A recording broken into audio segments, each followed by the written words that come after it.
Greetings from the voice of Allan Kardec. And welcome from the Voice of the Spirits.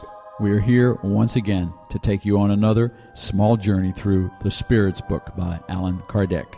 Today we will complete the Law of Progress by covering Spiritism's influence on progress. Question 798 to 802. Enjoy. Question 798. Will Spiritism become a common belief, or will it only be accepted by a few? It will certainly become a common belief and will mark a new era in the history of humankind, for it belongs to nature itself. In fact, the time has come in which it must take its place among the other branches of human knowledge.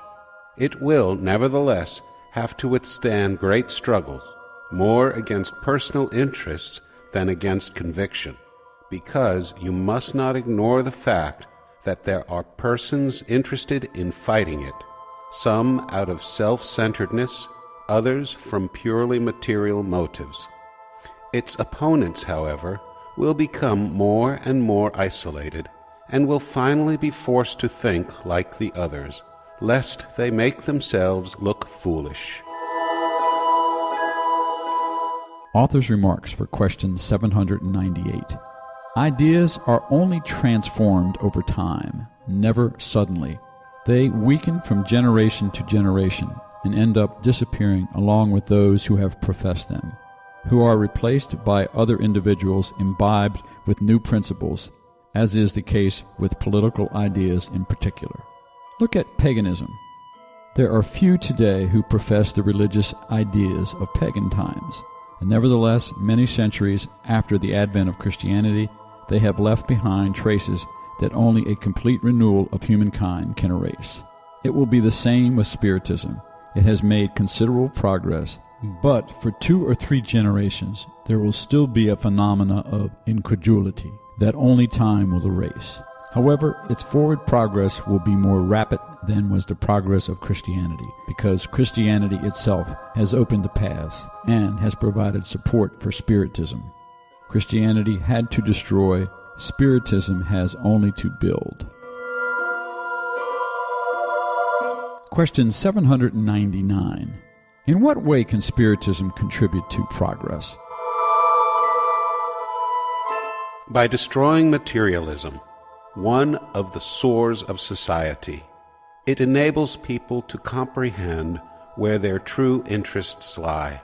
Since the future life is no longer veiled by doubt, men and women will better understand that they can ensure their future based on the present. Destroying the prejudices of sect, caste, and color, Spiritism teaches them about the great solidarity that must unite them as brothers and sisters. Question 800. Shouldn't we perhaps fear that Spiritism may not be able to defeat humans' indifference and their attachment to material things? To suppose that any cause could act as some kind of magic spell to transform humans would be to know very little about them. Individuals' ideas are modified little by little, and generations are needed to completely erase old habits. Transformation, therefore, can only be realized with time, gradually, step by step. With each new generation, a part of the veil has been lifted, and Spiritism has now come to remove it once and for all. However, even if it had the effect of correcting the defects of only one person, it would be a step for that person, and therefore a great good, since that first step would make further ones easier. Question 801. Why haven't the spirits taught from the earliest times what they are teaching today?